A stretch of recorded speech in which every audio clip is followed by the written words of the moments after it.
Thank you. Good morning. I've been asked to speak on environmental rights and the rights of nature, and I understand that various submissions that you've already received raise quite a number of these issues. So I think you're very aware that there is a lot of material to consider here.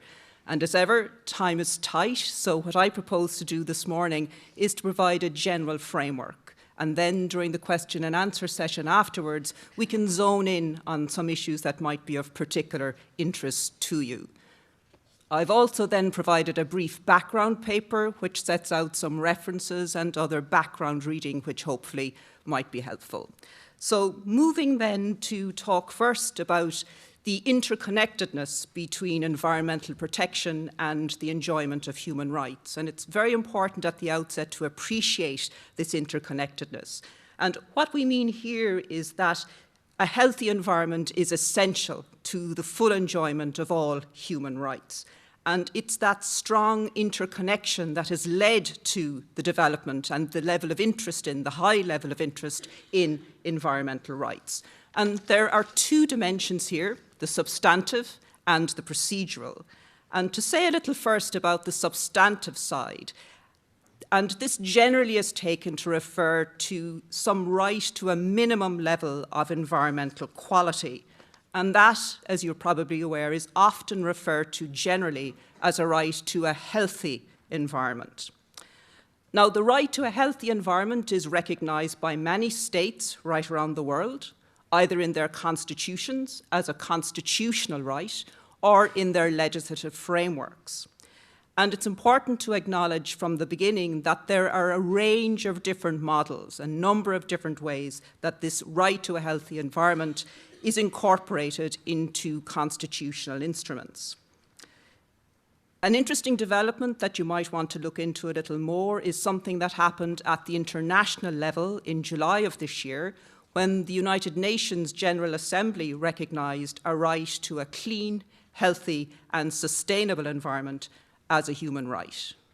Now, that is a very significant development, and it has certainly triggered renewed interest and renewed momentum in the idea of the right to a healthy environment. And many would say that this is an idea whose time has come, and that's certainly something you might wish to consider further.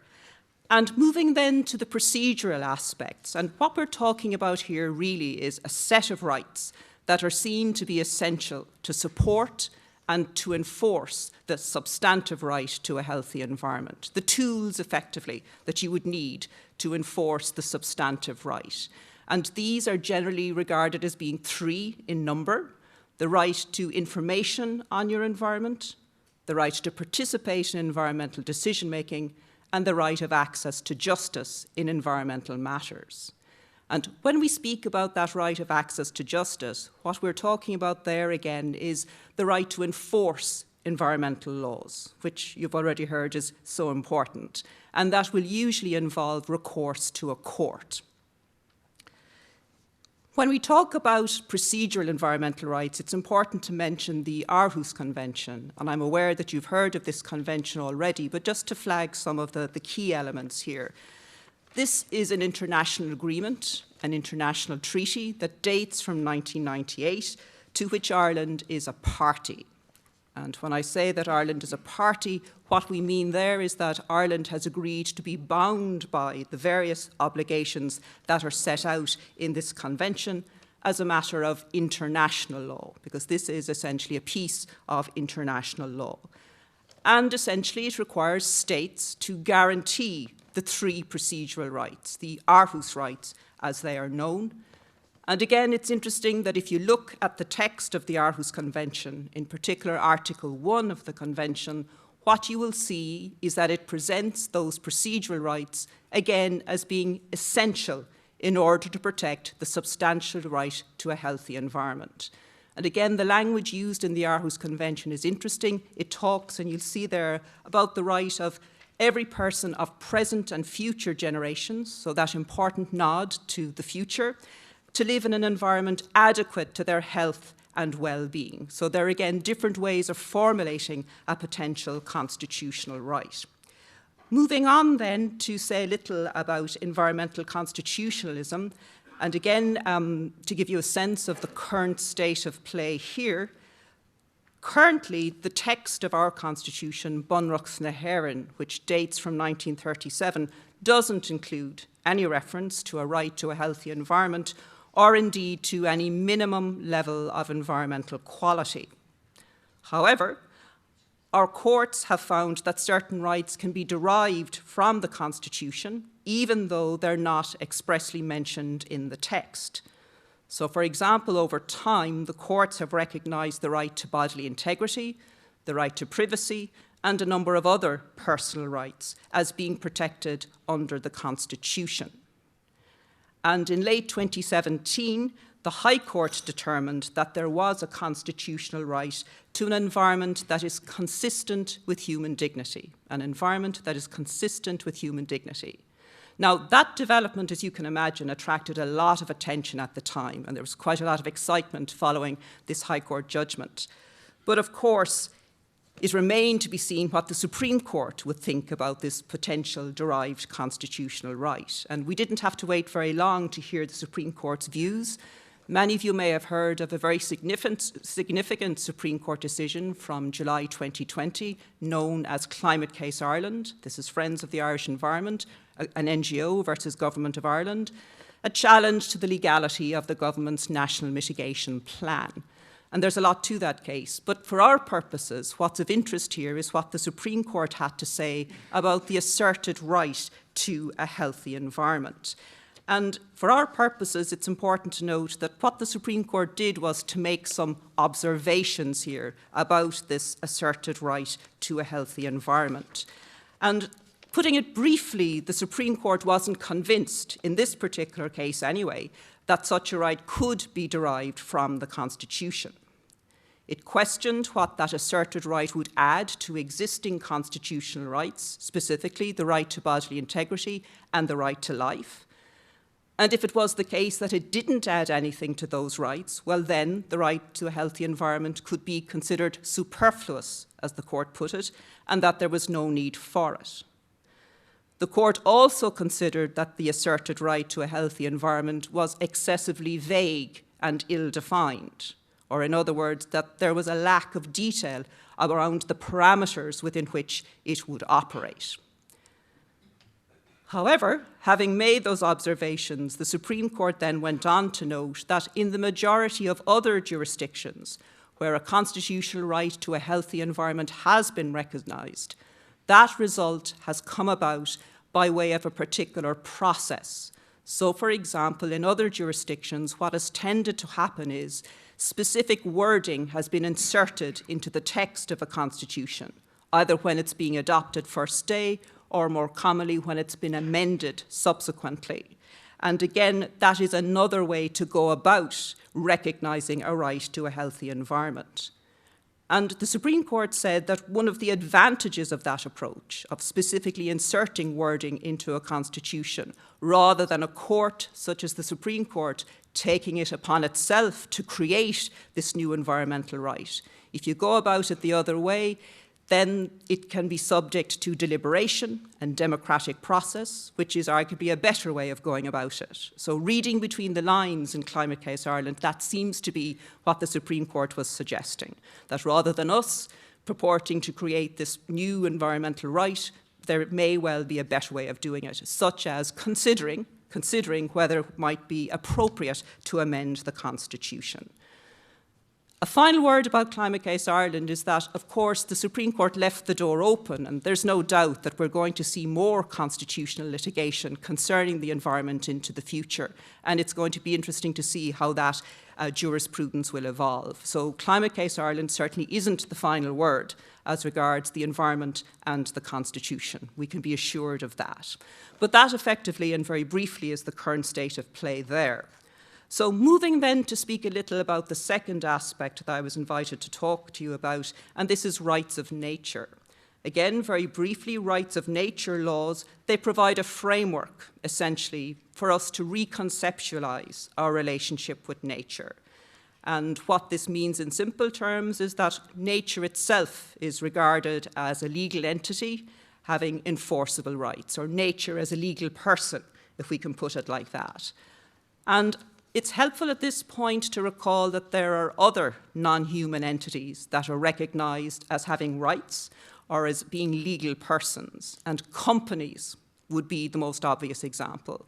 Companies have rights in and of themselves, they have obligations, they can sue and they can be sued. So the idea of assigning rights to a non-human object or entity isn't perhaps as extreme as it might sound at first instance. It's helpful then, I suppose, to think about what the typical elements of rights of nature laws look like. And again, they tend, generally speaking, to recognise the right of nature to exist, to flourish, and to restoration if it's degraded. And you would have heard quite a number of times now, and indeed in the first weekend, about the importance of restoration. And that's something certainly to keep a careful eye on. And then if you do have rights of nature laws, there has to be some mechanism by which those laws can be enforced. So it's quite common in the jurisdictions where rights of nature have been recognised that there are various mechanisms by which it's possible to go to court should nature's rights come under threat, and if there's a risk of degradation, that there's somebody qualified to step up to defend the rights of nature in those cases, because nature obviously can't speak for itself. So again, there are a number of different dimensions there to the right of nature laws. Moving on then, and to keep in mind that there are a number of different ways in which rights of nature can be incorporated into a legal system. Some jurisdictions have done this through their constitutional law. Ecuador would probably be the most topical example there, although there are others. And again, other jurisdictions such as Bolivia, for example, have incorporated these laws into their legislative framework, and there are many other examples. And I suppose it's helpful to say that rights of nature laws have mainly been inspired and driven by developments in indigenous communities in the global south because of their particular cultural and historical relationship with nature. And then, of course, you probably would like some examples of rights of nature law in action, and there are many. Again, I've included in the briefing paper that was circulated some examples, but two recent ones. First, a decision of the Constitutional Court of Ecuador from last December. Again, as I mentioned earlier, the Constitution of Ecuador specifically recognises in some considerable detail rights of nature. And there was this important Constitutional Court decision just last December concerning a protected forest ecosystem. And what happened there ultimately was that proposed mining in that particular ecosystem wasn't permitted to take place, a ban on mining effectively based on the constitutional right of nature.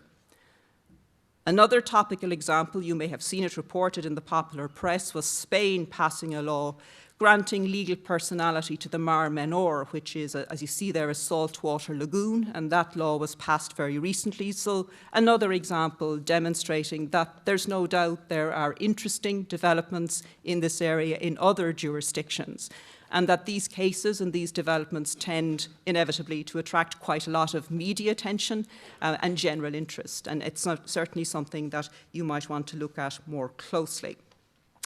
What I would say, though, is that regardless of any new or innovative approaches to rights, whether it's constitutional rights or rights of nature, the issue still remains that even with those rights, you still must have the implementation and enforcement. Rights alone isn't going to do it. You have to have the other support structures that other colleagues have spoken with you so eloquently about over the last number of sessions. So again, implementation and enforcement, absolutely critical and important not to take the eye off those basic building blocks if you do want to have an effective system.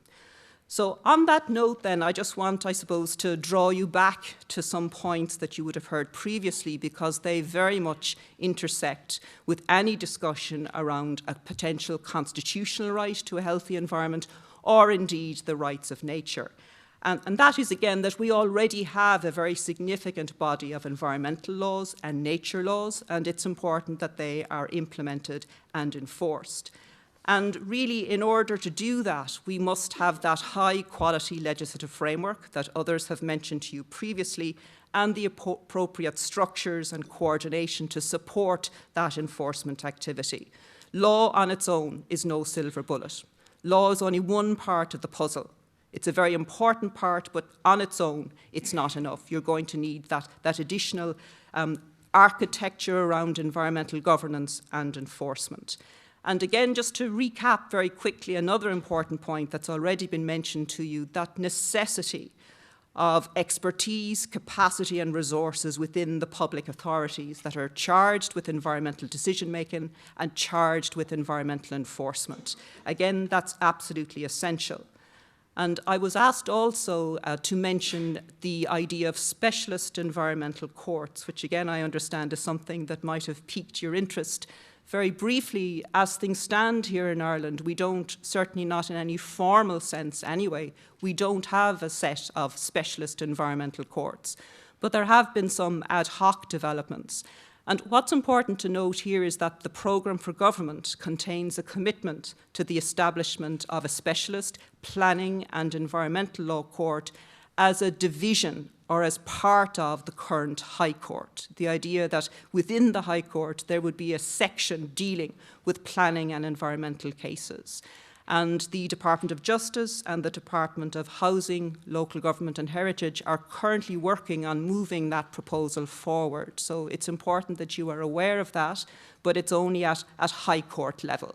So again, there are some moves in that direction, and it'll be interesting to see what comes out of those proposals, but it's a very specific and quite narrow proposal.